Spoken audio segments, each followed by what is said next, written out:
सुनो, तुम्हारे बाबूजी तो कब के गुजर गए। अब उनका जो सामान है वो पड़े पड़े कबाड़ा हो रहा है, बेच ही दो, कुछ पैसे आ जाएंगे। बात तो सही है, अगले संडे फुर्सत में यही करेंगे। अगले संडे रोहित सारा सामान कबाड़ी को घर बुला के दे देता है। तभी उसकी नजर बाबूजी की पुरानी टीवी पर जाती है, जो इतने सालों तक कूड़े में पड़ी थी, फिर भी चमचमा रही थी। टीवी तो देखो, जैसे एकदम नई हो। हाँ, बाबूजी को टीवी देखना बहुत पसंद था। उनका सपना था कि वो टीवी पे आए। एक बार मौका भी था जब वो अपने गांव के गाने सुनाने किसी चैनल पर जाने वाले थे, पर मैं और मेरा भाई लड़ पड़े और बाबूजी को घर पर ही रुकना पड़ा। चला के देखें क्या? हाँ, क्यों नहीं, देख लेते हैं, पर शायद ही चले। बाबूजी ने उस लड़ाई के दिन के बाद टीवी देखना ही छोड़ दिया था। टीवी चालू करने के लिए उसमें केबल वायर लगा दिया जाता है। एक न्यूज चैनल चालू हो जाती है। स्वर्ग की सीढ़ी के रास्ते हैं 3, तीनों के 3 रास्ते हैं संगीन। पहला रास्ता है सांप की बीन, दूसरा रास्ता घर में बिछा कालीन, तीसरा रास्ता कलकत्ता से चीन। ये क्या बकवास खबर है, कुछ अच्छा लगा दो। अरे आप बोलो तो सही, कोई अच्छी खबर सुना देता हूँ, मेरा तो काम ही खबर देना है। अरे बाप रे, टीवी बात कर रही है।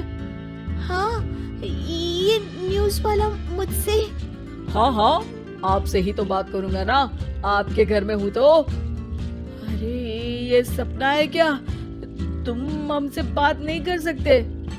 अरे सपना नहीं भाई साहब, ये टीवी जादुई टीवी है। बोलो क्या खबर सुननी है, वरना ब्रेक लेने का टाइम आ जाएगा। सुप्रिया घबरा के टीवी बंद कर देती है। वो क्या था? अरे एक बार और चालू करके देखे, फिर से बात करेगा तो चैनल बदल देंगे। सुप्रिया फिर टीवी चालू कर देती है।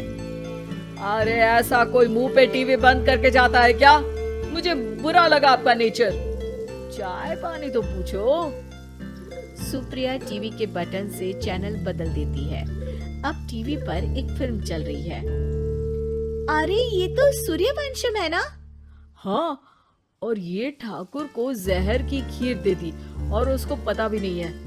ए भाई, खीर मत पीना, उसमें जहर है, मत पीना। ठीक है महाशय, जैसा आप कहें। हाँ। अरे आपकी बात मान ली, पूरी पिक्चर ही अब तो बदल जाएगी। मतलब ये सच में जादुई टीवी है? तभी वहाँ कबाड़ी आ जाता है। भैया, टीवी के 150 रुपए दूंगा, चलेगा? अरे 1.5 करोड़ में भी ना दे तुमको ये टीवी हम।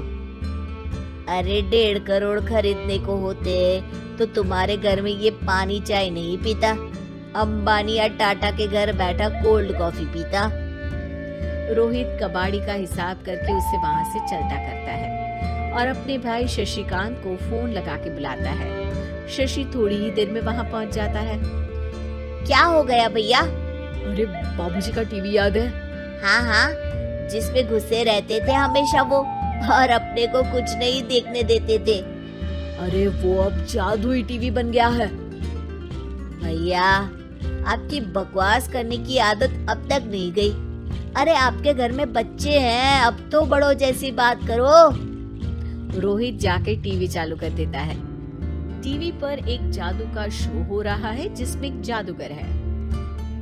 अब मैं अपनी टोपी में से कबूतर निकालूंगा।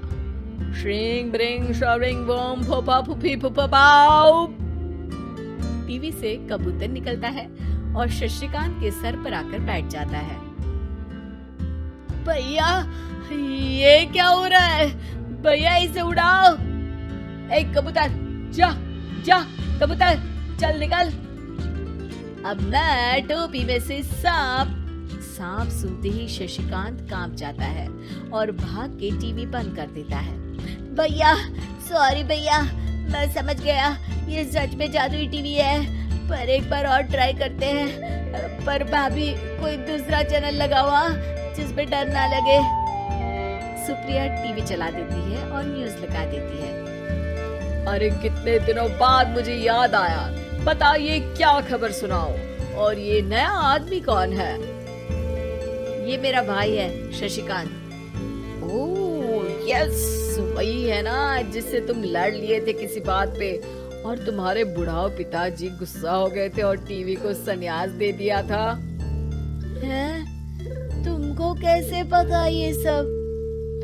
इस टीवी में रहने वाले आदमी से लेकर कबूतर तक को तुम्हारे बाबूजी और तुम्हारी बातें पता है, इसलिए तो ये जादुई टीवी है। ये टीवी क्या कर सकती है वैसे? तुम जो मांगो दे सकती है, कहानी बदल सकते हो, खबर बदल सकते हो, कोई चीज मांग सकते हो। अरे भैया, ये टीवी मैं लेके जा रहा हूँ। बाबूजी का लाडला तो मैं ही था ना। अरे ऐसे कैसे? मैं बड़ा बेटा था, अब तक मेरे घर में टीवी थी ना। अब तक कहाँ गए थे पिताजी के लाडले? तुम्हारी गलती का एहसास भी है। अरे भैया ज्यादा ना बोलो वरना भूल गए, आपके दांत तोड़ दिए थे मैंने उस लड़ाई में। मेरी बीवी के सामने मेरी बेइज्जती करता है, रुक। दोनों भाई हाथापाई पे उतर जाते हैं। रुक, बताता हूँ तुझे कि कौन बड़ा है। अरे छोटे का दम तो देख लीजिए आप। ये खबर आपके बाबूजी को देता हूँ। तभी टीवी अचानक बंद हो जाता है। अरे शायद टीवी नाराज हो गया।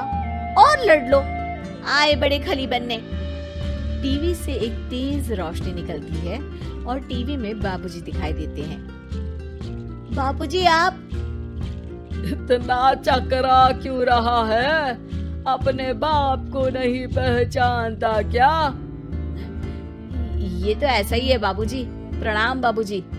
अरे चुप कर, तुम दोनों ही उल्टे हो। तुम्हारी वजह से मैंने टीवी में आने के सपने को छोड़ दिया, तुम्हारी लड़ाई की वजह से। और तो और, जितना मैं अपनी बीवी को नहीं देखता था उतना टीवी को देखता था, वो भी छोड़ दिया तुम दोनों की लड़ाई की वजह से।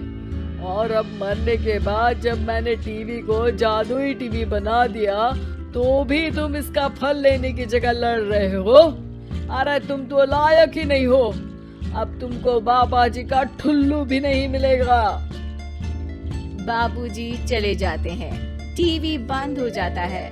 रोहित और शशिकांत गिड़गिड़ा के टीवी के सामने हाथ जोड़ के बाबूजी को बुलाते हैं, पर टीवी सिर्फ धुआं निकालता रहता है।